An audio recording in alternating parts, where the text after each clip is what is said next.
The most, ऐसे मैं थोड़ा ही ज्यादा एग्जैजरेट कर रहा हूँ ये टॉपिक को, ट्रीटी ऑफ वियना। एग्जैजरेट इसलिए कर रहा हूँ क्योंकि बहुत इंपॉर्टेंट टॉपिक है। एग्जाम में आपको इससे 5 मार्क का क्वेश्चन सीधा सीधा दिखता है, एंड दिखेगा ही दिखेगा, किसी सेट में ये क्वेश्चन तो दिखने ही वाला है, चाहे आप कभी भी बोर्ड्स दे रहे हो।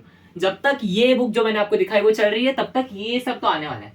अब ट्रीटी ऑफ वियना, तो जब नेपोलियन जी ने फिर 1804 में क्या निकाला, 1804 में उन्होंने नेपोलियनिक कोड निकाला, ठीक है। फिर उनकी पावर बढ़ती गई, लेकिन जाहिर सी बात है जो एकदम से चढ़ता है वो एकदम से उतर भी जाता है। सो ये मतलब कुछ 4 देश थे, Britain, Russia, Austria and Prussia. इन चारों देशों ने, इन चारों मेजर यूरोपियन पावर्स ने मिलकर नेपोलियन को डिफीट किया था, ठीक है। तो इन चारों नेशंस ने अभी क्या किया, इन्होंने ट्रीटी ऑफ वियना बनाई, ठीक है। 1815 का टाइम था जब नेपोलियन हार चुका था, और इन्होंने नेपोलियन के द्वारा जो चीजें किए गए हैं उसको रिवर्स करने के लिए ट्रीटी ऑफ वियना निकाली।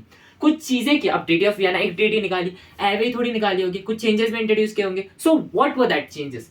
सो representatives of Britain, Russia, Austria, Prussia met in Vienna. एक कांग्रेस जो थी वो होस्ट की गई थी ऑस्ट्रियन चांसलर के द्वारा। ऑस्ट्रियन चांसलर, ऑस्ट्रियन राजा, प्रिंस, क्या नाम था उनका? ड्यूक मेटरनिच। तो वियना भी एक प्लेस है, वियना भी एक प्लेस ही है वो जो ऑस्ट्रिया में है। तो अभी जाहिर सी बात है ऑस्ट्रिया में जो ट्रीटी बनाई गई थी ऑस्ट्रिया में ही मिल रहे थे। तो ऑस्ट्रिया के ही राजा ड्यूक मेटरनिच ने एक कांग्रेस हेल्ड की थी। क्यों की थी? So the objective was undoing the changes which was introduced by Napoleonic wars. Napoleon ने बहुत सारी चीजें, हमने पहले ही पढ़ा था, he was seen as a harbinger of liberty, है ना। अलग अलग जगह पे जाते थे, वहां की जो मोनार्की थी उनको ओवरथ्रो कर देते थे और खुद अपने यहाँ अपनी डिक्टेटरशिप को एस्टैब्लिश कर देते थे। सो ऑब्जेक्ट अभी इन्होंने जो किया था, मोनार्कीज को ओवरथ्रो कर दिया था, और खुद को एस्टैब्लिश कर दिया था, और खुद के लैंड को, टेरिटरी को एक्सपांड कर दिया था, है ना। ऐसा डिक्टेटर था वो। So the object was undoing the changes introduced during Napoleonic Wars. अब इन फ्रांस, जाहिर सी बात है बॉर्बन किंग्स को पहले ही फ्रेंच रेवोल्यूशन के टाइम पे ओवरथ्रो कर दिया था, फिर ही तो नेपोलियन जी आए बाद में 1850, मतलब तभी भी 1798 के अकॉर्डिंग ये आ गए थे। So in France, the Bourbon dynasty was overthrown and जो overthrow हो चुकी थी was now restored, उनको वापस से लाया गया।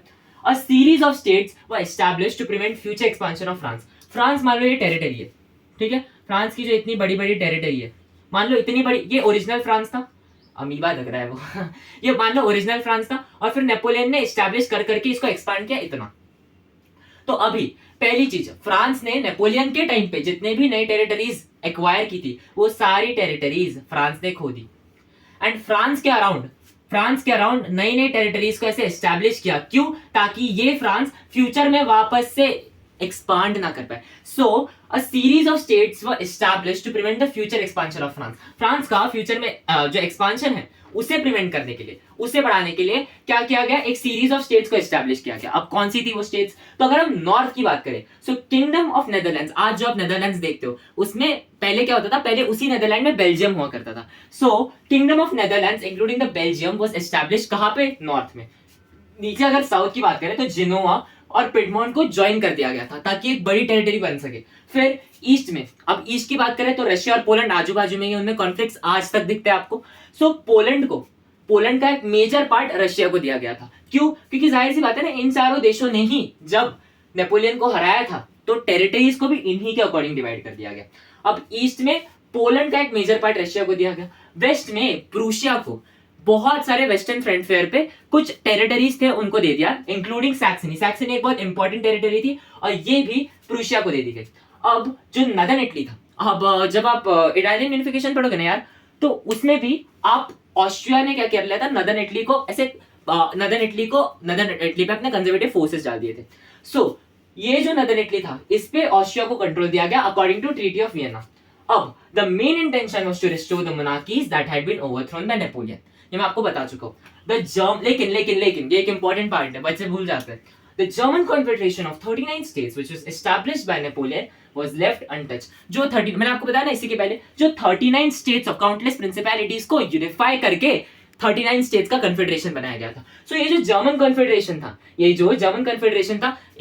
तो कोई प्रॉब्लम नहीं दे रहा था। इनफैक्ट ये तो इकोनॉमिक एक्सचेंज में मदद कर रहा था। सो इसीलिए इससे ये कोई प्रॉब्लम नहीं दे रहा था, ये फायदा ही कर रहा था। इसलिए इस जर्मन कॉन्फेडरेशन ऑफ 39 स्टेट्स को जो नेपोलियन के द्वारा एस्टैब्लिश की गई। अब नेपोलियन ने बहुत सारे चेंजेस कुछ अच्छे भी इंट्रोड्यूस किए, तो जो बुरे चेंजेस थे, ठीक है, जैसे डिक्टेटरशिप एस्टैब्लिश कर दी, बहुत सारे मोनार्कीज को ओवरथ्रोन कर लिया, इनको रिस्टोर किया गया। मतलब जो चेंजेस थे उनको अंडू किया, लेकिन कुछ अच्छी भी चीजें रही, इकोनॉमिक फ्रंट पे एडमिनिस्ट्रेशन को और ईज आउट कर दिया। तो ये जो कंजर्वेटिव थे, यहाँ के जो कंजर्वेटिव थे, now after 1815 the European governments were driven by the spirit of conservatism, यानी हमें पुराने ट्रेडिशन चाहिए, पुराने ख्यालात के लोग, सोशल हायरार्कीज पे जो बिलीव करते हैं ऐसे लोग, तो ऐसे लोगों से ड्राइव आउट हो गई थी।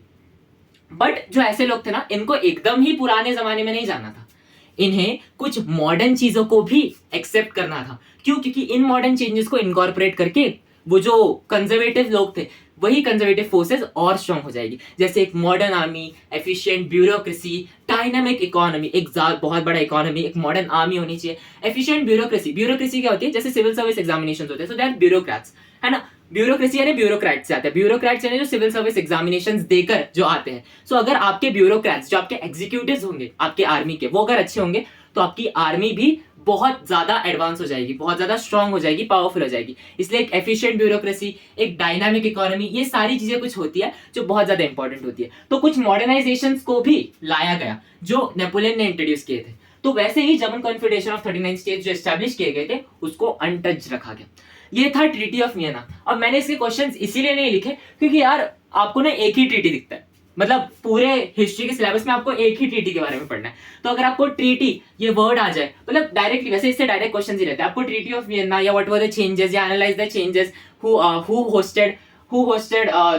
Hosted the Congress which was held in Austria, which was held in Vienna. तो ऐसे कुछ क्वेश्चंस अगर आपको आ जाए तो आपको यही पॉइंट्स लिखने पड़ेंगे। 5 मार्क का क्वेश्चन डायरेक्ट एग्जाम में दिखता है, लॉन्ग आंसर टाइप क्वेश्चंस पे, याद रखना। ये पार्ट हो गया इसका। चलो ठीक है,